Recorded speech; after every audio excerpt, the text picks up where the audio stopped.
أعوذ بالله من الشيطان الرجيم. بسم الله الرحمن الرحيم. يا أيها المزمل قم الليل إلا قليلا نصفه وانقص منه قليلا أو زد عليه ورتل القرآن ترتيلا إنا سنلقي عليك قولا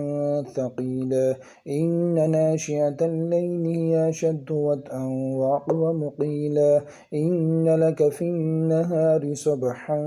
طويلا واذكر اسم ربك وتبتل إليه تبتيلا رب المشرق والمغرب لا إله إلا هو فاتخذه وكيلا واصبر على ما يقولون واهجرهم هجرا جميلا وذرني والمكذبين أولي النعمة ومهلهم قليلا إن لدينا أنكالا وجحيما وطعاما ذا غصة وعذابا أليما يوم ترجف الأرض والجبال وكانت الجبال كثيبا مهيلا إنا أرسلنا إليكم رسولا شاهدا عليكم كما أرسلنا إلى فرعون رسولا فعصى فرعون الرسول فأخذناه أخذا وبيلا فكيف تتقون إن كفرتم يوما يجعل الولدان شيبا السماء منفطر به كان وعده مفعولا إن هذه تذكرة فمن شاء اتخذ إلى ربه سبيلا إن ربك يعلم أنك تقوم أدنى من ثلثي الليل ونصفه وثلثه وطائفة من الذين معك